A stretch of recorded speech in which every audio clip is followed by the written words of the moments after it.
Jadi kalau teman-teman menemukan di Quran ada ayat dibuka dengan sumpah, berarti ada kasih Allah yang tinggi yang akan disampaikan di ayat itu sampai meminta kita fokus untuk menyimaknya. Ad-duha, untuk memudahkan maknanya, teman-teman kalau waktu duha itu jam berapa ya? Oke, sebetulnya dimulai sejak matahari itu mulai naik, yang memantulkan ya atau menyinari cahayanya itu mulai terasa lembut. Ya, kalau misalnya kita ambil 1,5 jam setelah subuh. Sekarang subuh 4:30 lah, taruhlah 4:30 ya. 1,5 jam berarti jam 6 kan? Nah, itu awal duha tuh. Awal duha. Sampai ke pertengahan kurang lebih 9:30, jam 10. Akhir duha jam 11 sampai menjelang ke zuhur. Awal duhanya disebut dengan syuruk namanya. Syuruk. Jadi syuruk itu awal duha. Kalau sudah jam 6 ada cahaya matahari ya. Enak nggak ke tubuh kita itu? Nyaman nggak? Jam 8 enak nggak kalau berjemur ya? Jam 9 enak ya? Nah, ini kata kiasan dalam bahasa Arab. Kalau kita merasakan sesuatu yang enak, nyaman, memberikan manfaat yang banyak, itu orang Arab sering memberikan kiasan dengan waktu-waktu tertentu. Di antaranya duha. Jadi kalau kita menemukan kalimat duha, jangan langsung diartikan ke waktu duhanya. Boleh jadi yang diinginkan adalah makna di balik itu, yaitu semua kenikmatan dan kenyamanan yang didapatkan. Cara mengartikan ini, wadduha, aku bersumpah, kata Allah, ya Muhammad, demi semua kenikmatan yang kau rasakan dalam hidup, seperti engkau merasakan kenikmatan cahaya duha itu. Jelas? Wal-laili idza saja, dan aku bersumpah, al-lail, lail itu apa? Malam. Baik, lail turunannya, layali jamaknya, lela, lili, lala, itu malam. Jadi kalau ada ibu leli, ibu malam-malam ya. Lail. Oke. Lail itu malam. Malam gelap nggak? Gelap. Tapi kalau gelapnya gulita, tidak ada cahayanya, gelap betul gitu. Gelap ya. Misalnya sedang kita dapati misalnya satu momentum padam lampu, padam semua, dan pas gerhana misalnya gelap sekali. Nah, itu bahasa Arabnya disebut dengan saja namanya. Ya, saja. Wal laili idza saja. Dan malam apabila telah gulita, zaman Nabi kan gak ada lampu ya, belum ada PLN ya, dan seterusnya, jadi gelapnya betul-betul gelap. Saya mau tanya sebentar, biasanya kalau situasi gelap itu mudah nggak menemukan benda tertentu? Melangkah mudah atau sulit? Tidak mudah untuk dilakukan kan? Dalam bahasa Arab, kalau kita ingin mengungkapkan satu kegamangan yang luar biasa, sampai kita merasakan gelap dan sulit melangkah, bukan hanya karena nggak ada cahaya, mungkin karena ada pekerjaan tertentu yang menyulitkan, masalah tertentu yang menyulitkan, sehingga merasa seakan-akan kita tuh gelap. Makan nggak enak, melangkah susah. Pernah nggak merasakan situasi yang saking beratnya satu beban itu seakan-akan makan nggak mau, melangkahnya berat, ada vertigo, kadang-kadang pusing. Pernah merasakan itu? Itu bahasa Arabnya, wal-laili idza saja. Perhatikan kalimatnya, ya Muhammad sallallahu alaihi wasallam, aku bersumpah demi semua kebahagiaan dan kenikmatan yang engkau pernah raih, seperti merasakan kenikmatan cahaya duha. Dan mungkin persoalan hidup yang pelik yang membuat engkau merasakan kesulitan, seakan-akan merasa di suasana gelap yang gulita. Ma wadda'aka rabbuka wa ma qala. Tanamkan dalam jiwamu yang paling dalam, aku tidak akan pernah meninggalkanmu. Ada suami pulang dari pekerjaan, mendapati istri sedang termenung dan mengalir air matanya. Tiba-tiba suaminya datang mengatakan, hangat sekali pada istrinya, di sampingnya membelainya dan mengatakan, "Ma, demi semua suka yang pernah kita lalui bersama, dan demi duka yang mengalirkan air matamu saat ini pun, tanamkan dalam hatimu yang paling dalam, Papa akan selalu bersama Mama dalam setiap situasi itu." Kira-kira para ibu merasakan itu bagaimana perasaannya? Masa sih? Tapi itu menarik loh. Menarik ya. Jadi kalau teman-teman ngaji surat Yusuf, di surat Yusuf itu laki-laki diilustrasikan dengan matahari, perempuan diilustrasikan dengan rembulan. Ya. Inni ra'aitu ahada asyara kaukaba wasyamsa wal qamara ra'aituhum li sajidin. Ayah, aku melihat bulan dan matahari serta 11 gemintang sujud hormat kepadaku. Jadi matahari diartikan itu sebagai laki-laki, suami, ayah. Kenapa disebut matahari? Diilustrasikannya, matahari itu kan menyengat dengan kuat. Kalau kita menjemur, mengeringkan pakaian, melindungi. Tipikal suami itu melindungi. Ada yang ganggu istri, sengat dengan kuat. Ada air mata yang mengalir, hey, keringkan itu sehingga tidak larut air mata mengalir di pipinya. Itu matahari. Sebaliknya rembulan. Rembulan itu kan enak dipandang, bukan bulannya ya. Bukan bulannya. Kalau bulannya kan desainnya nggak sempurna, baik terlihat. Tapi cahaya rembulannya tampil dengan indah, tampil dengan baik, enak dipandang, menenangkan, dan tidak tertukar. Jangan sampai ada istri jadi matahari, suami jadi rembulan. Jelas ya? Dengan kekuatan bulan aku menghukummu, ya kan? Itu salah. Oke. Tahan sampai sini, tahan. Lihat baik-baik. Saya berhenti sampai sini dulu. Kalau di Quran ada ayat menyebutkan, tidak spesifik orang yang disebutkan. Dan kapan kejadiannya? Maka peristiwa itu akan terjadi dan dialami oleh kemungkinan generasi berbeda di setiap masa dengan tokoh berbeda tapi perasaan yang serupa. Sebaliknya, kalau disebutkan namanya, jelas identitasnya, kapan kejadiannya, maka peristiwa itu hanya akan menimpa orang tersebut dan tidak akan dialami lagi orang lain setelahnya. Saya tanya dulu yang akhwat, yang perempuan, kenal Maryam? Kenal, bagus. Kenal di mana? Maryam anaknya Imran, mengandung, melahirkan Isa alaihissalam, Yesus Mesias, tanpa disentuh laki-laki manapun. Dan di Quran identitasnya disebutkan langsung, Maryam binti Imran, wa Maryam ibnata Imran. Ini menunjukkan kesan bahwa yang mengandung dan melahirkan tanpa disentuh laki-laki manapun, itu hanya Maryam anaknya Imran. Ingat ya, mengandung, melahirkan tanpa disentuh laki-laki manapun. Bukan mengandung, melahirkan tanpa suami, kalau itu banyak dia. Ya, mengandung, melahirkan tanpa disentuh laki-laki manapun. Hanya Maryam binti Imran. Tapi kalau nggak disebutkan siapa orangnya, kapan kejadiannya, tidak detail disebutkan, ini artinya situasi itu akan dialami kembali oleh orang di masa depan dengan generasi yang berbeda, tapi substansi yang sama. Pertanyaannya, pernahkah kita mengalami situasi yang sulit sampai seakan merasa gelap?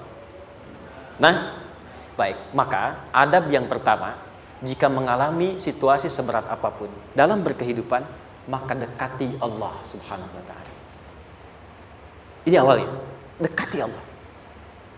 Apalagi kalau ada yang mengatakan ini nggak mungkin, ini nggak akan terjadi, ini nggak bisa.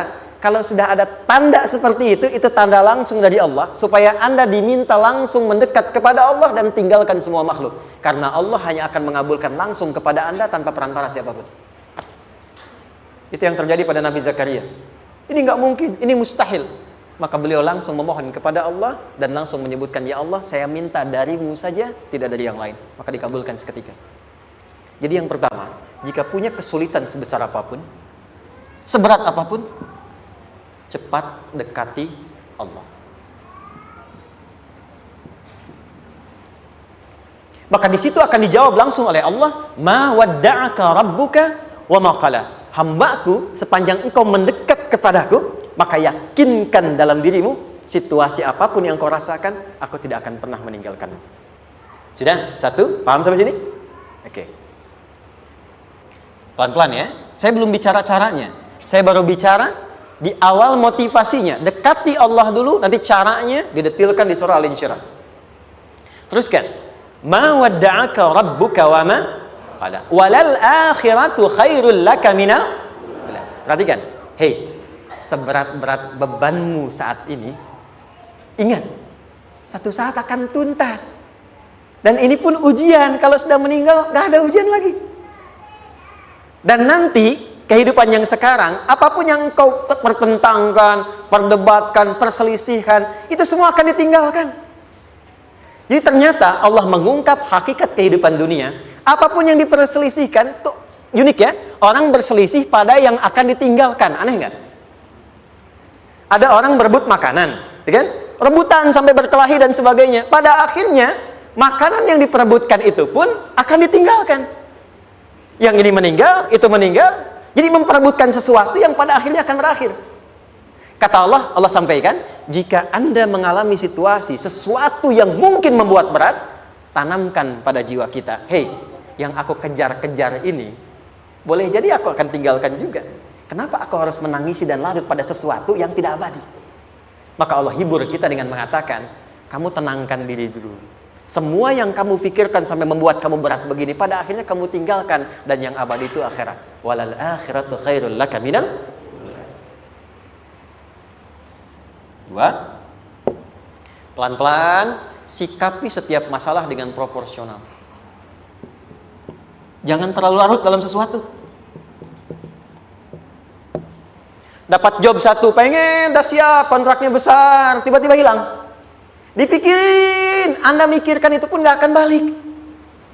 Proporsional aja dulu. Ya, nanti caranya akan turun nanti di alim syirah. Tenangkan diri dulu. Prasangka baik kepada Allah Subhanahu wa taala. Boleh jadi apa yang Allah ingin berikan sebagai pendahuluan sekarang belum sampai kepada kita karena Allah menyiapkan yang lebih baik di balik itu. Kita belum tahu ada apa di balik itu sehingga kita tidak dapatkan itu. Sehingga kemudian Allah katakan walal akhiratu khairul laka minal ula. Teruskan, wala saufa yu'tika rabbuka.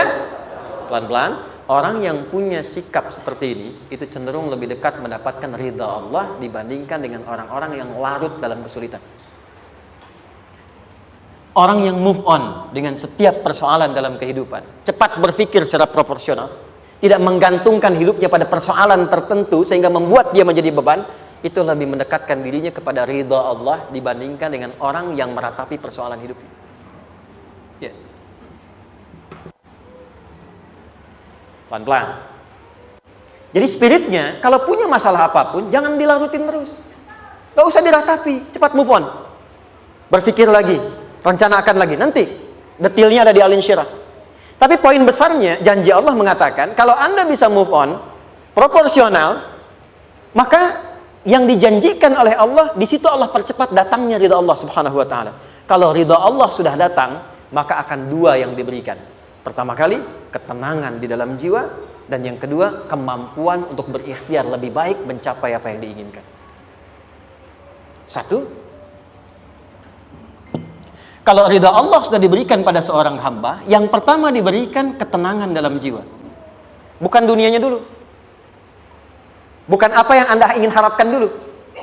Pengen sesuatu, ya, pengen materi, pengen kedudukan, pengen lulus anaknya ujian, ya kan?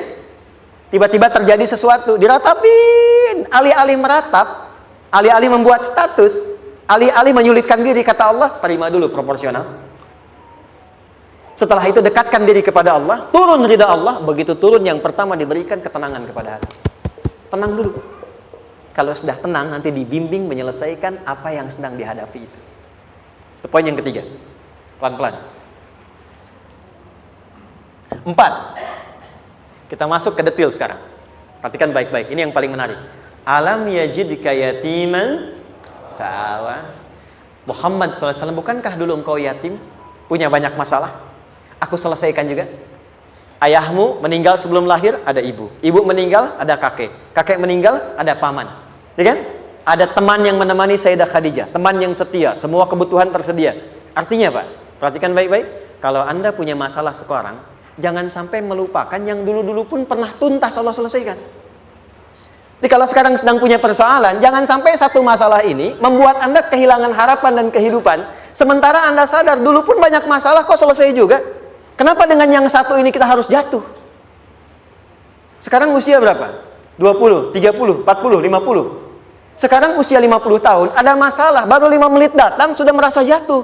Yang 50 tahun ke belakang yang banyak selesai itu kita nilai atau tidak? Maka kata Allah, seperti yang dulu pernah aku selesaikan ribuan masalah itu, yang sekarang pun mudah aku tuntaskan. Jelas? Nah, secara psikologi, orang-orang yang selalu bertindak seperti itu akan selalu punya harapan lebih tinggi untuk menyelesaikan persoalannya. Jadi kalau sedang punya masalah, pikirkan yang dulu juga selesai, masa yang sekarang nggak selesai. Itu prinsipnya.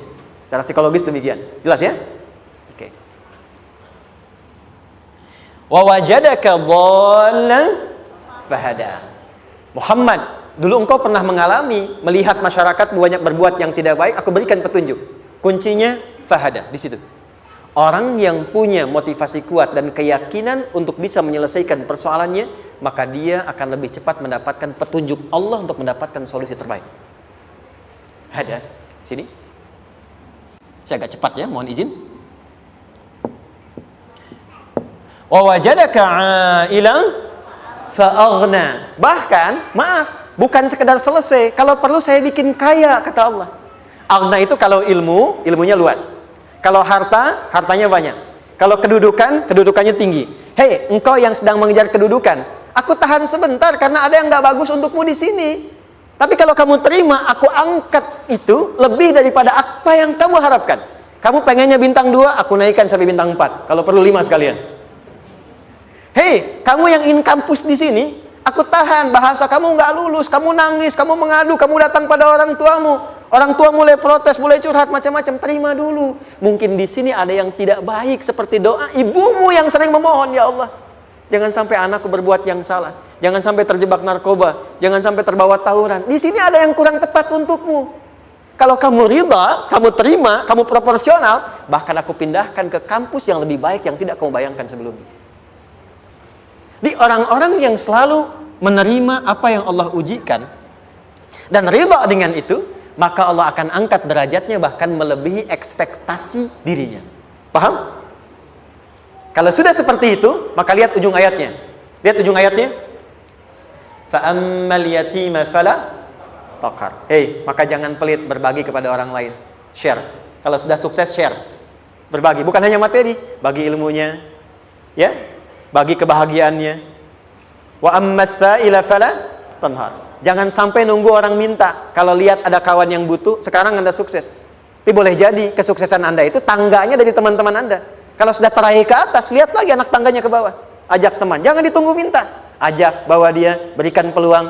Jangan sampai dia minta, apalagi Anda bentak-bentak. Aku kan yang dulu bantu kamu. Jangan sampai keluar kata-kata itu. Kamu bisa naik di atas karena aku kan yang dulu bantu kamu. Kamu bisa jadi pemeran utama karena aku yang rekomendasikan. Karena aku yang dorong kamu. Misal, jangan sampai keluar kata-kata itu. Apalagi langsung keluar, tidak. Ini karena ilmuku saja misalnya. Kalau itu bisa dilakukan dengan baik. Lihat ujungnya. Wa amma bi ni'mati rabbika hadith. Maka semua nikmat yang dirasakan akan mudah untuk diimplementasikan dan disyukuri. Jadi semua nikmat itu bukan cuma dirasakan. Jadi membagi semua nikmat itu adalah rasa terbaik untuk menikmatinya. Maaf ya, Anda kalau punya makanan, dimakan sendiri. Dengan dibagi sama-sama, kira-kira rasa nyamannya yang pertama atau yang kedua? Kedua. Makan sendiri, enaknya sendiri kan? Tapi ketika ada teman berbagi dan tahu, oh enak ya, nyaman ya, ada kebahagiaan, ada ngobrol, ada tertawa, ada kebersamaan, itulah inti nikmat yang sesungguhnya. Wa amma bi ni'mati rabbika. Ternyata masalah yang diberikan bukan ingin memberikan beban, tapi ujungnya, endingnya supaya Anda bisa mendapatkan nikmat berkualitas yang bisa dibagi. Lihat surat Ad-Duha itu jangan cuma lihat awalnya, lihat ujungnya. Ternyata ketika seseorang mendapat masalah, seberat apapun, itu bukan ingin membebani, tapi ingin meningkatkan kualitas hidupnya supaya mendapatkan nikmat yang lebih besar dan merasakan nikmatnya itu dengan berbagi. Itu poinnya. Jadi kalau sampai sini kita paham, dan kita beri nama misalnya dengan fikih ujian, jadi kalau desain ujian ini, sistematikanya kita pahami, maka tidak ada alasan untuk mengeluhkan persoalan. Jadi melihat masalah itu bukan sebagai beban, pada akhirnya melihatnya sebagai tangga untuk mencapai kebahagiaan. Jelas sampai sini? Baik, kalau sudah seperti ini, ingin punya masalah atau tidak ingin punya masalah? Tidak. Ingat ya, jadi kalau anak pulang bawa masalah, dilihatnya jangan beban. Oh, Allah ingin menaikkan kualitas pada anak saya, yang dengan itu menjadikan ia mendapatkan nikmat yang belum pernah didapati. Kalau rumah tangga sedang ada masalah, jangan banyak diperseterukan, tapi direnungkan sejenak. Oh, Allah ingin meningkatkan kualitas rumah tangga ini sehingga kita bisa mendapatkan nikmat yang tidak pernah didapati sebelumnya. Makanya nikmat berumah tangga itu yang terbesar selalu bertambah ketika menyelesaikan masalah. Silahkan cek. Kalau sedang ada masalah berseteru kan? Tapi setelah selesai kan jadi lebih nikmat ya? Ya? Lebih senang lagi, lebih cair lagi, lebih bahagia lagi, lebih mendukung lagi. Ternyata ada nilai-nilai kebaikan yang tersimpan yang belum disadari sepenuhnya.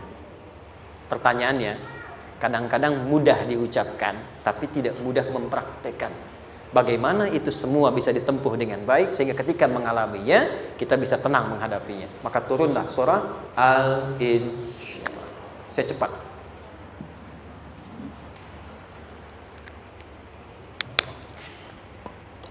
teman-teman? Ini apa? Kelas ya? Baik, pelan-pelan sedikit. Kira-kira volumenya besar kecil? Kecil ya? Baik. Kalau saya bandingkan dengan gayung, volumenya besar mana? Gayung ya? Baik. Kalau ini saya perlebar, sehingga bisa memasukkan apapun ke dalamnya, itu bahasa Arabnya disebut dengan insyirah namanya. Jelas? Meluaskan sesuatu sehingga terlihat lapang, sehingga memudahkan setiap hal masuk ke dalamnya. Itu insyirah namanya. Surah ini diberi nama dengan surah Al-Insyirah, yang berarti sesuatu yang lapang, yang tenang, yang nyaman. Yang diharapkan dengan keadaan hati yang lapang, nyaman, tenang itu, segala persoalan yang dihadapi dalam kehidupan akan mudah diterima dan tidak berdampak besar dalam menyikapinya. Maka bagaimana kemudian Allah memberikan turunan-turunan petunjuk supaya apa yang diharapkan ini bisa tercapai. Satu, izin mengilustrasikan, saya kasih cerita sebentar. Ada seorang anak muda, kisah ini sangat viral, hampir setiap kita bisa mendapatinya. Datang kepada seorang kakek tua di sisi danau yang jernih sekali airnya. Dia berkeluh kesah tentang persoalannya. Dia katakan, saya punya masalah begini. Berat sekali terasanya. Kakek itu kemudian permisi, dia hanya membawa 2 genggam garam. Kemudian beliau bawa 1 gelas, ilustrasinya seperti ini. Dimasukkanlah kemudian garam itu ke gelas itu. Lalu diambil 1 gelas air yang jernih tadi, dengan garam segenggam. Kata beliau, minum. Pemuda itu mengatakan, wah asin, minum aja dulu. Lalu ketika diminum, langsung ditumpahkan. Dia muntahkan asin katanya. Lalu setelah itu kakek yang tadi melepaskan segenggam sisanya, dilempar ke danau tadi yang luas. Lalu diambil lagi dengan gelas yang sama. Sekarang minum. Bagaimana rasanya? Segar, enak, nyaman. Itulah hatimu. Kalau hatimu sempit sesempit gelas ini, maka masalah sekecil apapun akan selalu menghadirkan kesulitan seperti engkau menelan garam tadi. Tapi kalau hatimu luas, sebesar apapun masalah, tidak akan pernah berdampak pada dirimu kecuali engkau mampu menyusun rencana untuk mengatasinya. Kelapangan hati yang membuat diri kita mampu menerima persoalan apapun, itu yang disebut dengan insyirah. Makanya dulu tahun 90-an ada sinetron Hati Seluas Samudra gitu ya. Saya pernah tahu itu. Sama anaknya diapa-apain juga, masih aja ya menerima gitu. Dulu siapa ya? Jeremy Thomas dan lain-lain ya. Saya kira ada gitu. Ya, saya kira itu ya. Saya pernah lihat sejenak ya. Saya jarang-jarang nonton gitu.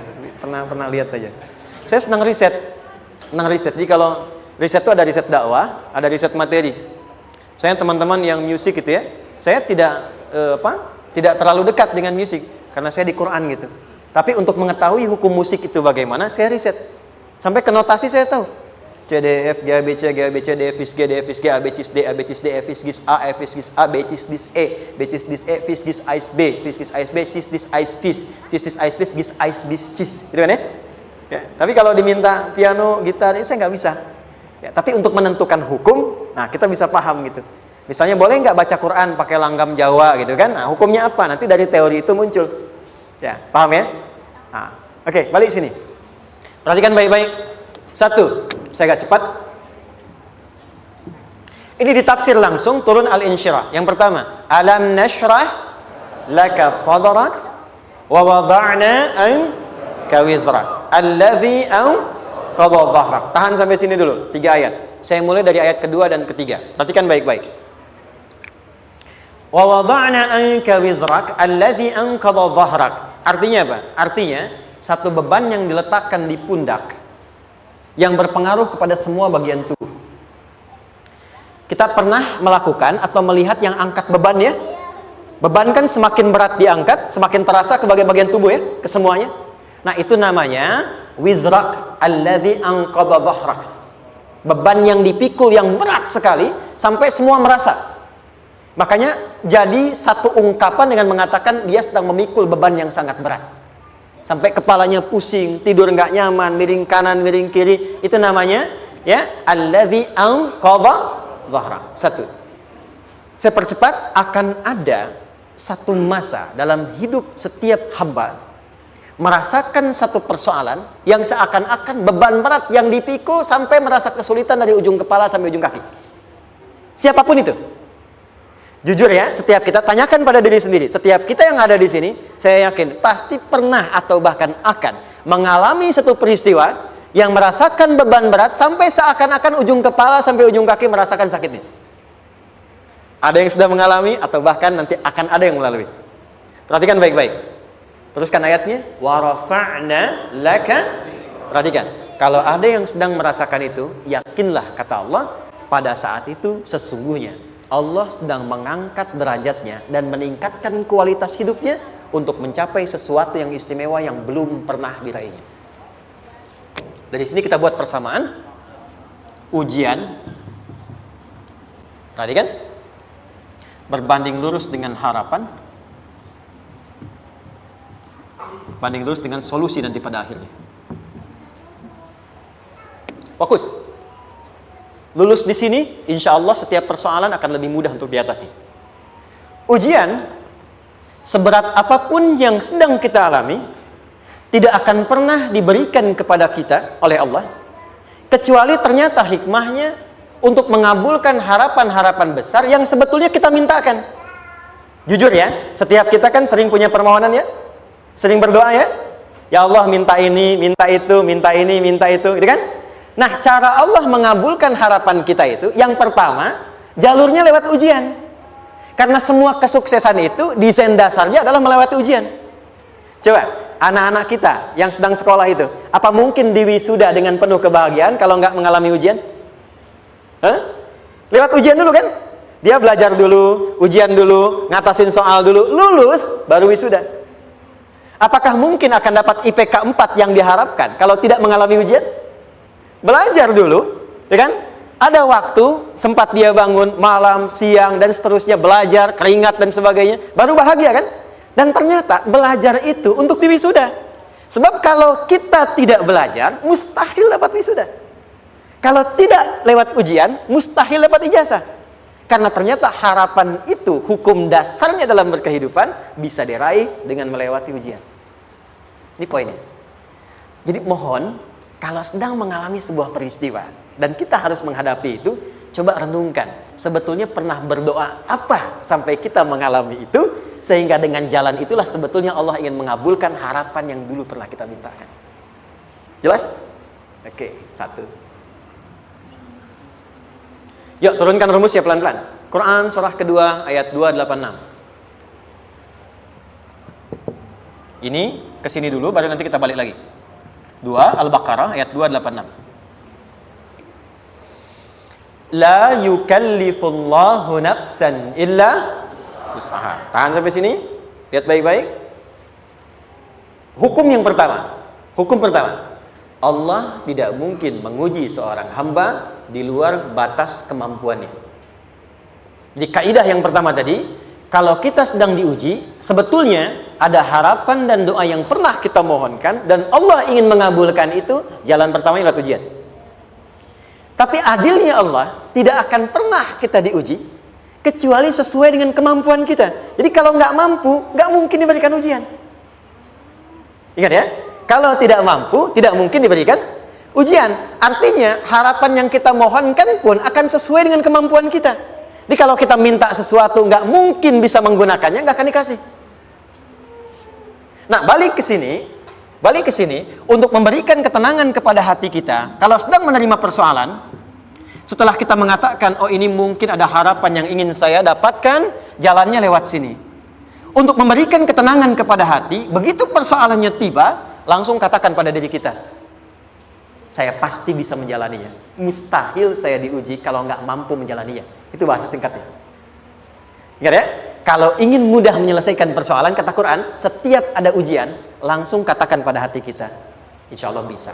Nggak mungkin saya diuji kalau saya nggak sanggup. Jelas? Dan tanamkan itu pada hati yang paling dalam. Ini nggak mudah. Kalau cuma disimpan di pikiran, jadi beban. Tapi kalau Anda tanamkan dalam hati, seberat apapun masalahnya, pasti saya sanggup, pasti saya bisa.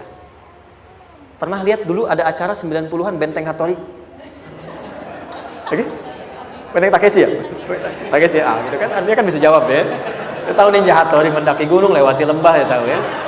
Son Goku, Son Gohan, apa? Saya tahu itu. Son Goku, Kamehameha, Piccolo itu yang nulisnya Suzuki Watanabe, saya tahu itu. Benteng Hattori, balik lagi ya. Benteng Takeshi ya. Puncaknya kan main pakai itu kan, pakai tanknya dan sebagainya. Tapi pernah ingat gak satu episodenya itu? Begitu akan bertarung, kan selalu ada motivator di sampingnya itu mengatakan, ayo kamu bisa, gitu kan? Wah, namanya. Dia nggak ngaji Quran tuh, kita punya ayatnya. Pernah nggak? Buka lagi ya dulu ya. Oke. Korea, kenapa bisa nyusul Jepang? Salah satunya, waktu Jepang itu maju, setiap di Korea itu ditanamkan dari mulai anak-anak TK-nya. Kita harus lebih daripada Jepang. Sejak anak-anaknya TK. Itu ditanamkan betul. Kita bisa, kita dari TK. Sehingga ketika di sana bikin Honda, sini Hyundai. Hyundai kan dibacanya Hyundai. Kan? Sana Honda, sini Hyundai gitu. Di apapun yang dibuat Jepang, Korea harus lebih unggul. Itu ditanamkan dari awal. Bisa. Kita itu sekarang punya ayatnya. Jadi kalau sedang punya masalah seberat apapun, katakan pada diri kita, insya Allah bisa. Gak mungkin diuji kalau nggak sanggup. Bisa insya Allah. Bisa. Kenapa mah? Bisa. Jelas? Oke. Sudah di situ teruskan. Lanjutkan. Warafa'na laka dzikra. Teruskan. Fa inna ma'al usri. Nah, ini poin terbesarnya. Fa inna ma'al usri yusra. Fa huruf yang menunjukkan sesuatu berlangsung dengan cepat.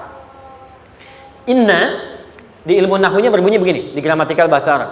Harfu nasbin wa taukidin. Tansibul isma wa tarfa'ul khabara. Mabniyun 'alal fathi la mahalla lahu min al-i'rabi. Paham? Tidak.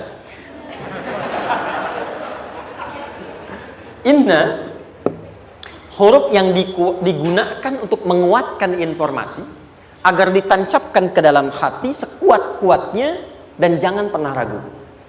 Jadi kalau orang Arab itu nancapkan tongkat begini dan kuat, tidak goyah, itu nasab namanya. Nasabar rajul asahu fil ardi. Inna ini harfu nasab. Jadi kalau ada di Quran dibuka informasinya dengan inna, maksudnya begini, hei, tancapkan informasi dalam hatimu dengan kuat, jangan pernah ragu. Yakinkan pada dirimu. Apa yang harus diyakinkan? Ma'al usri yusra. Inna ma'al usri yusra. Usrun sama dengan yusrun. Lari ke sini. Oke. Apa artinya usrun? Sulit. Oke. Sulit itu ada dua. Ada sa'bun, ada usrun. Kalau kesulitan yang relatif, kata si A sulit, si B mudah, itu sa'bun namanya. Contoh, kata si fulan, bahasa Jepang susah. Padahal kata yang lain tidak. Saya ke Jepang, anak-anak kecil begini bisa bahasa Jepang gitu kan. Bagi mereka mudah gitu ya. Saking mudahnya gitu. Kata shiwa gitu. Anak-anak kecil, bagi mereka mudah, bagi kita belum tentu. Itu sa'bun. Inna lughatal yabaniyah sa'bah. Relatif. Tapi kalau kesulitan yang sifatnya mutlak, semua orang mengatakan sulit. Maaf, bawa mobil, sulit atau mudah? Bukan mengendarai ya, bawa mobil, bawa. Sulit ya? Sulit ya? Baik, sepakat sulit semuanya. Nah, itu dalam bahasa Arab dikenal dengan usrun. Kesulitan yang semua sepakat bahwa itu susah. Sulit, semua sepakat. Dan ketika ada orang bicara, aku sedang punya masalah begini. Semua mengatakan, wah itu nggak mudah, itu nggak mudah. Itu usrun namanya. Lawannya, kemudahan yang relatif disebut sahlun. Tapi kemudahan yang semua sepakat bahwa itu mudah, itu yusrun namanya. Mengangkat spidol, semua mengatakan mudah, ringan. Itu yusrun namanya. Perhatikan, Allah tidak memasangkan sa'bun dengan sahlun, tapi memasangkan usrun dengan yusrun. Orang-orang yang punya keyakinan kuat, setiap persoalan itu akan selesai. Dan dia mengatakan pada dirinya, aku bisa melewatinya. Maka, perhatikan kalimatnya kata Quran. Inna ma'al usri yusran. Sesulit apapun masalah yang sedang dia alami, maka Allah akan datangkan solusi semudah-mudahnya yang bisa dia nikmati. Dengan kata lain, kalau kita bawa ke bahasa psikologi, Kalau sedang menghadapi persoalan seberat apapun, selain kita mengatakan ini pasti bisa saya lalui, saya insya Allah sanggup mengatasinya, katakan pada diri kita, ini pasti selesai. Pasti ada solusinya, pasti mudah. Katakan, walaupun memang solusinya belum datang, tapi tenangkan pada diri kita dengan mengatakan, inna ma'al usri yusra. Bahasa psikologinya, katakan pada diri kita, ini pasti selesai. Gak mungkin gak selesai, pasti ada solusinya, pasti mudah. Itu lebih memberikan harapan pada diri kita untuk menuntaskan persoalan dibandingkan dengan meratapinya. Jelas?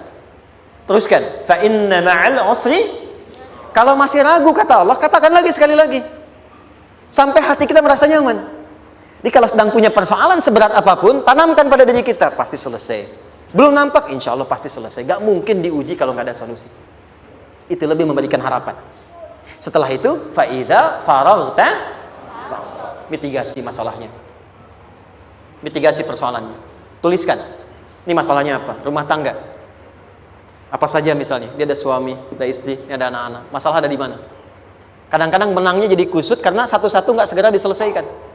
Maka kata Al-Quran, fa'idha faraghta, satu-satu mitigasi dulu. Satu masalah di sini, lihat di suami, lihat di istri. Kalau pekerjaan, masalahnya apa? Sebelum bercabang kemana-mana, petakan. Apakah rekanannya? Apakah relasinya? Apakah kemampuannya? Apakah manajerialnya? Apakah marketingnya? Mitigasi, kotaki semua, selesaikan satu-satu. Setelah itu, apa yang dilakukan? Wa ila rabbika, tawakal sepenuhnya kepada Allah untuk menentukan hasilnya. Tawakal itu yang paling mahal.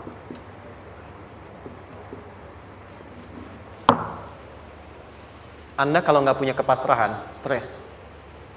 Karena selalu memikirkan apa yang mau dikerjakan dan selalu orientasi pada hasil. Kita punya tawakal. Kalau kita mampu menyerahkan sesuatu, gini, di sini ada orang yang paling jago misalnya main basket. Ada pertandingan basket. Begitu dibuka, udah tim musyawarah serahkan aja pada si fulan.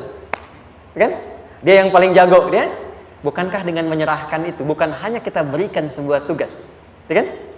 Tapi dengan itu ada kelapangan tersendiri kan? Yakinlah sukses, dia paling hebat. Pernah ada perasaan gitu? Sekarang, siapa yang paling mampu menguasai? Siapa yang paling hebat menyelesaikan segala hal? Siapa yang punya segalanya? Bukankah Allah? Orang-orang yang punya tingkat tawakal yang tinggi, maka satu, dia akan lebih stabil keadaan mentalnya dan tidak akan pernah gelisah dengan kekecewaan. Gak ada kecewa. Karena tawakal itu kalau sudah kepasrahan pasti menerima hasil. Kalau sudah tawakal, terserah Allah tetapkan apa saja. Mau dapat sekarang, dapat besok, dapat nanti. Puncak yang paling tinggi, tugasmu hanya berikhtiar semampu yang bisa dilakukan. Selanjutnya, biarkan Allah menetapkan apa yang menjadi bagian dari maslahat kehidupan kita. Saya tutup. Cara Allah menjawab harapan kita ada 3. 1. Memberi langsung apa yang kita mintakan. 2. Menunda itu sampai kita siap menerimanya. 3. Mengganti apa yang kita inginkan dengan apa yang kita butuhkan. Saya ulang ya. 1. Memberi langsung apa yang kita mohonkan. Misal, ya Allah saya ingin A misalnya, anak saya pengen ke ITB. Tapi nggak mungkin tiba-tiba langsung masuk ITB kan? Pasti lewat ini dulu kan? Ada ujian dulu, ikut tes dan seterusnya diterima sesuai. 2. Kadang menunda sesuatu sampai dia sanggup menjalaninya. Anda punya anak usia 5 tahun, pengen diberikan motor. Anda mampu untuk memberi motor, dikasih nggak? Tidak. Sampai dia sanggup mengendarai motor, baru Anda berikan. Terkadang ada yang kita minta sekarang, tidak didapati sekarang. Tapi ternyata tahun depan kita dapat. Kita harus sadar bahwa anugerah yang kita dapatkan tahun depan itu sebetulnya adalah hasil doa kita di tahun ini. Pernah dengar nggak kisah viral? Nabi itu berdoa, baru dikabulkan setahun setengah. Setahun 6 bulan. Padahal itu Nabi loh. Kiblat pertama kita kemana? Palestina kan? Baitul Maqdis kan? Nabi berdoa, mohon terus nengok ke langit. Al-Baqarah 144, minta, jawabannya turun setelah setahun setengah, setahun 6 bulan. Ada yang mengatakan di tafsir setahun 8 bulan, baru dikabulkan setelah setahun setengah. Padahal kurang soleh apa Nabi? Nabinya siap, mungkin umatnya yang belum siap. Nabinya siap, tapi ada tantangan di masyarakat yang tidak mudah, yang mungkin bisa meruntuhkan dakwah. Baru dikabulkan setahun setengah. Ketika semua umatnya sudah bisa siap menerima itu. Boleh jadi apa yang diminta orang tua sekarang, terkabulnya mungkin belasan puluhan tahun pada anaknya yang nomor sekian. Tahu Imam Syafi'i? Imam Syafi'i itu kan nama aslinya Muhammad. Bapaknya Idris. Kakek yang ke atas, yang ketiga namanya Syafi'i. Kenapa disebut Imam Syafi'i? Dinisbatkan pada kakek yang ke atasnya. Ternyata kakeknya ini seorang ulama besar, saleh, memohon kepada Allah. Setiap di keturunannya ada yang bisa menggantikan lebih soleh, lebih baik lagi. Ternyata yang didapatkan bukan dari anaknya, tapi generasi keturunan yang kesekian. Anda belum sekarang bisa hafal Quran. Misalnya, Anda bermohon, berdoa, boleh jadi yang hafal, mungkin bukan di anak, bisa di cucu, bisa di bagian keluarga yang lain.